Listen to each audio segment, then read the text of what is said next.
How you doing, Mr. Frank? I'm doing fantastic. Yeah. Yeah, no. What I remember just listening in on. I don't know. He was talking to another buddy, and he was talking about. Stop recording. Start recording. Okay, we're just making sure we're recording. We were talking about the foster care system, and that Frank has been in the foster care system. Gosh, his whole childhood, basically, almost Pretty all his childhood much. life. Let's see. You were like around 8, you said? I was 7 years old when I was placed in foster care. Just a brief history before that. My mom was a drug addict and alcoholic. I was placed at 18 months with my grandmother when we moved here to California. I'm originally from Philadelphia, California. Uh-huh. We She could not handle me anymore. My anger Uh-huh. issues were off the charts. So I was placed in foster care from the age of 7 all the way up to 21, which I am still. Yeah, I'm still a big advocate of foster care. It's been, trying to help it in Yeah. general. Yeah. Wow. Quite a journey, man. Yeah, we were talking about the whole thing of like once again, grandma couldn't take you because gosh, you were having a hard time. You were having a hard time with the fact that well, I mean, your pops was never there. Yeah. Um, I never knew my dad. Uh, my dad, from what I found out, was uh, I mean, I was told my dad was dead before I knew he was actually dead. It was only until when I turned 12 was when I actually learned that my dad finally has passed away. yeah. And I didn't really ever know him, so uh, I mean, Yeah. I mean, yeah, And no, and once again, you know, grandma didn't know how to deal with it. But I mean, this story is something that happens often, you know. So tell us a little bit about how it was to be in the foster care system. tough, definitely tough. There are plenty of stories I can tell that are really gruesome and really, really bad. And there's Mm. also plenty of stories that are relatively happy and actually really cool. Um, uh, in this case, let's try to make it a little bit more lighter. Yeah. So one of the group homes I was at was based in Pasadena. Hmm. Right down the street. Well, not right down the street from the Rose Bowl, but like Yeah, yeah, adjacent to the Rose Bowl. yeah. It was in that territory off Avenue 64 in Pasadena. Um, it was called Hillsides. Uh-huh. Hillsides was fantastic. I mean, it was granted. I did have my issues, so Yeah. I was always angry. I was always lashing out. It wasn't until some certain staff members try to help me out, try to lead me in different directions. So they put me into different programs like football, basketball, etc., which I'm still a huge fan of today. Obviously, I watched the Eagles today. Yeah. Almost lost. Oh. Yeah. It is what it is. We had some issues. Some things got heated in the first, and then someone spat on someone, and that pretty much didn't help. So, yep. Yeah. Um. So, yeah. Basketball wise, I haven't played in a while, but I mean, I'm not as good as I used to be. I'm not as, let's say, angelic. Yeah, I do have a sterner side of me. Sterner by being just Yeah. yeah. So Hey, you had mentioned that. See, the thing is what I found like wow, like I didn't know was that a lot of foster care or foster children, foster when they become adults, they become homeless. Tell us a little bit about that statistic. Yeah. So 80% of males in foster care nationwide become homeless. It happened to me. It definitely can happen to a lot of other people. For women, it's significantly lower, but it's still a possibility. It's still very high. I think it's around 40%. Do not quote me on that. It's still very high. I was gonna ask you, why did you go there? Like, why did it why did it happen that way? I mean, you were living there. No. When I turned 21, I went into another program that was helping me out with mental health issues, and I didn't really listen to that program, so I went to a different one located in Camarillo. So I graduated from there. I got a little tiny shabby apartment off Main Street. It was in Ventura. It's actually the inn, the Ventura Inn. They got remodeled and had that electrical fire recently, a couple months back. Okay. Yeah. Yeah. That first off, not a great place to stay when you're struggling with mental health. Yeah. It's very dim. It reminds me of like Bates Motel. Wow. Yeah. It was very creepy, very eerie. Yeah. Yeah. So. From that, I wasn't really in the right mental situation at that point in time. I was in very, very deep depression, and I just stopped paying my rent. And then they kicked me out. I could only really fit anything that I had in the backpack. I left everything else there. Wow. They said in the lease, if you can't pick it up, it's going to get tossed away. So yeah. I'm pretty sure a lot of my stuff got tossed away. Yeah. So, which is kind of a bummer because, I had my dead dog's ashes there and all that good stuff. But, yeah. Which is still kind of a bummer because my dead dog, yeah. I mean, he's dead. Had his ball and his leash and all that good stuff. But it was important to you, man. It was important to me. Yeah. Which is, they could have at least attempted to hold on to some more valuable items like that, but they probably didn't. I haven't been there since. But when I was homeless there, around Ventura area in Oxnard, I stayed in Oxnard skate park quite a bit. Yeah. Just sleeping around there.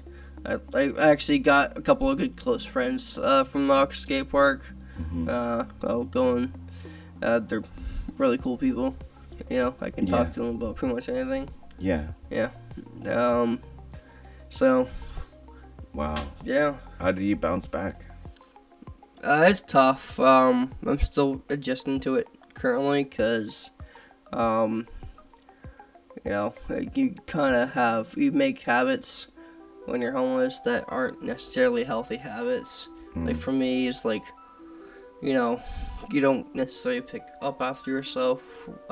So for me personally, I'm trying to break that. I'm trying to be more courteous of me cleaning my apartment, which I have more mindful of me cleaning, which is very tough. And it can actually, when I have a dirty space, it gets me more into the depression like state. That's what I hear. Yeah. So having a clean apartment is, clean mind, clean place, clean energy is always a good thing just to have in general.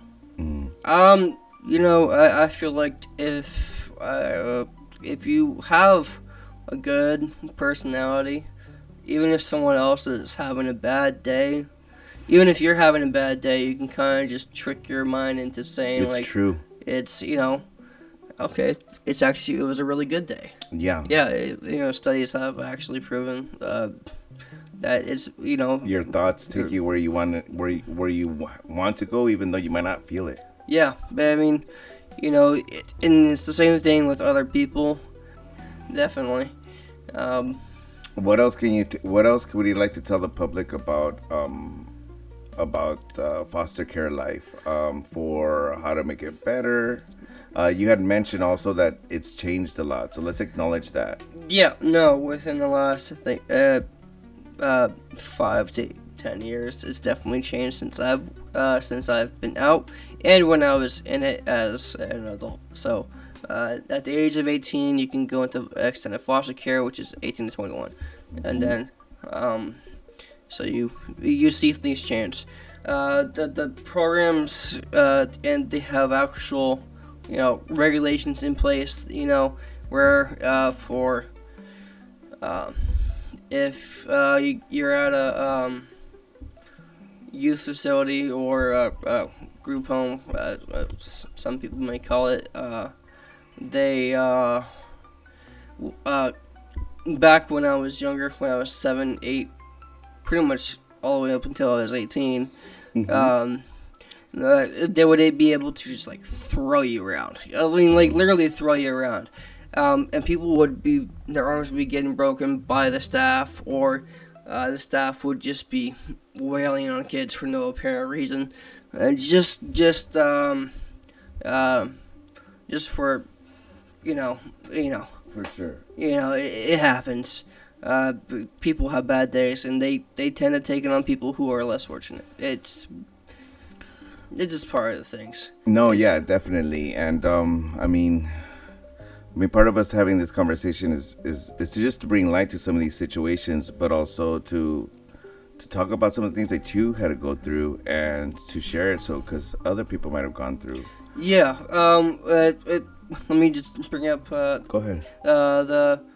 Now they're not even able to put hands on people without having one person per each body limb. So, which is fantastic. Because so that mitigates people from just straight up having one-on-one fights with staff, or one-on-one altercations where the staff can physically overpower a resident or a client or whatever, and then they they used to be able to use takedowns on you too. Now they're not able to do that, from what I've seen or read. And so by takedowns I mean they would like full on like double leg you and throw you to the floor. And now it's like they're not able to do that. They have to be very, very careful. Like I said, they have to take you down with at least 4 people. So, which in itself is kind of weird, but well, I guess it's a safer way. Yeah, it's a safer way. No. We gotta acknowledge all those different things. Yeah. Yeah, dude, you were mentioning something about the youth authority and what that experience was like. Yeah, I still don't really want to get too much into that. That was a really, really tough time for me.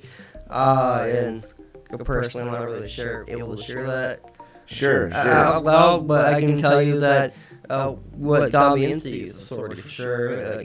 Me stealing cars. I talked about this a little bit. And I went into YA when I was 15, and I served 6 months at YA.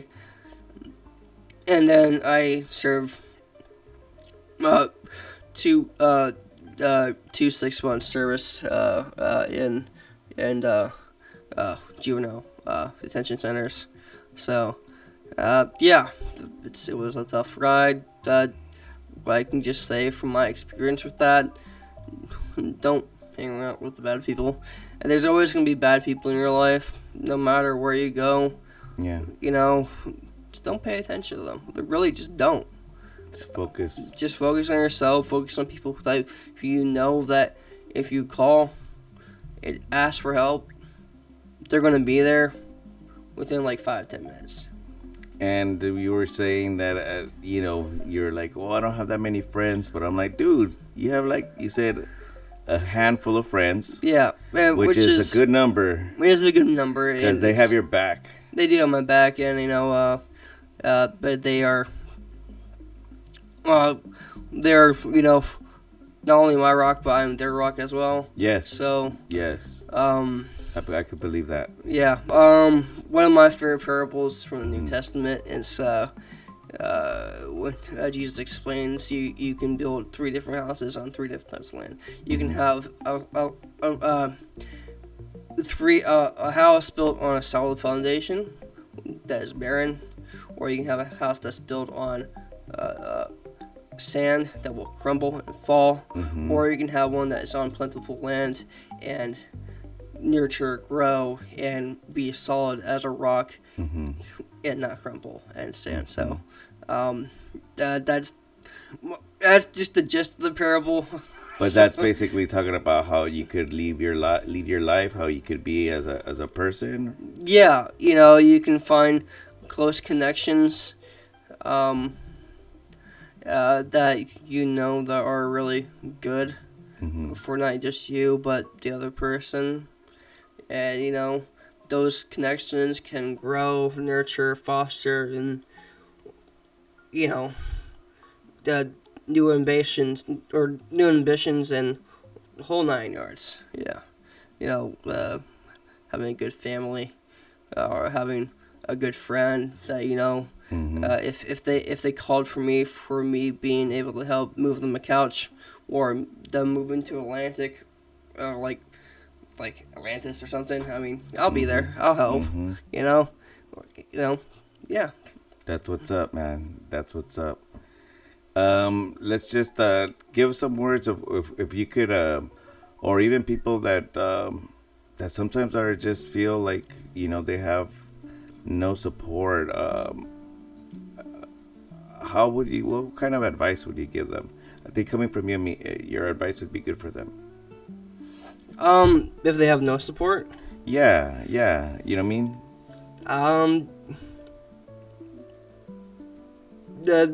Write in the comment section here, and someone will read it to me, and I'll text back.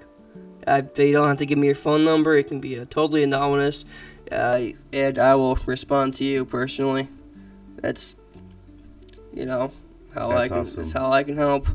I can't say I can be there at a drop of a hat or a drop of a pen, but I'll do everything that's in my personal power to help you succeed with your mission. You told us your stories of getting caught up, locked up, living the wildlife. Who is Frank now? Someone who struggles with mental health. I'm not using it as an excuse. A lot of people are using mental health as an excuse. It's different to admit that you have problems with mental health, and then there's people who will say, "Oh, I blame it on my ADHD, or I blame it on my I do it as a joke because on occasion, like, I'm blonde, I'm kind of all over the place with my ADHD, so when I'm kind of scatterbrained, I just say, "Oh, it's just my ADHD talking." But it's not really good to joke like that. But don't blame your symptoms. Try to empower them, I guess. They're part of you. They're going to be a part of you for the rest of your life. No matter what, they're going to be a part of you. So I like that. Yeah. Quote NAAA, take it one step at a time. One step at it after the other. But another good movie, I guess, from the which is from the claymation Rudolph movie. Yeah. So one step over the other. Yeah. So what about folks that are just struggling with it? I mean, folks, you mentioned earlier, people who are having, I'll just go extreme in this and say even suicidal thoughts. And I'm only saying that because I want to acknowledge what people feel sometimes, Yeah, I've been in places that dark plenty of times. I've been to my fair share of psych hospitals, and you know, I can say this: there are plenty of help. Help is available to you, but you have to want it. That's the key. I I can be on the other side of the phone trying to calm you down, and hoping that we can make it one another day. And if you really are determined, it's gonna happen. Most of the time, I don't hope for that to happen. I try my very best to. I haven't had an episode like that since I was 13.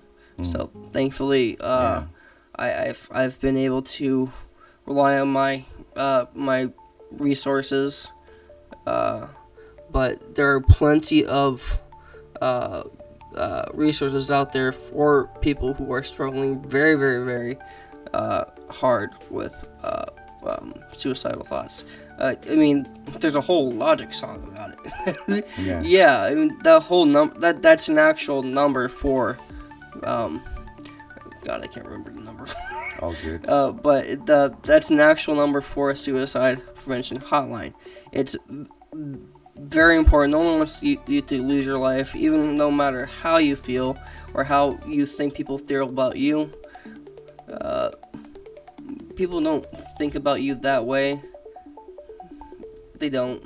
Yeah. No, it's how you feel that perceives how other feel around you, I guess. Yeah, and sometimes you just need to reach out for help because you can't see outside of yourself sometimes, Yeah, and there's also a great hotline online.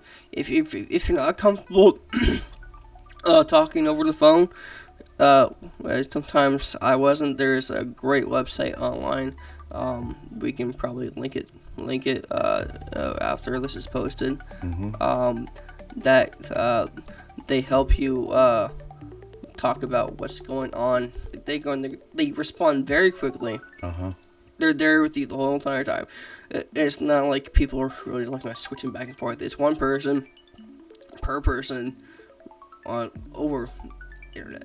Yeah, it's great. It's a great resource for people who are really like me, who don't really like talking, over the phone about certain. Right. Yeah.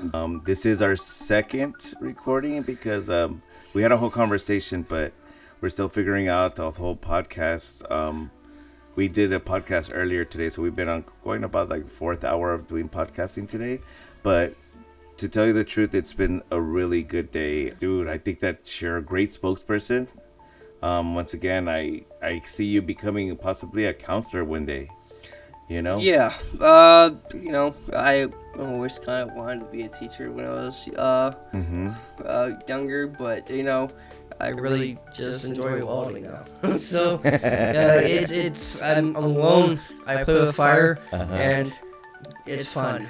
Yeah. So you find one's passion, find your passion, and most of the time that can help you overcome a lot of stuff. Yeah. The other positive thing I wanted to end with was we had the conversation about how because sometimes because we go through hardships or deal with hardships and it feels like, dang, dude, why does my life have to be that way?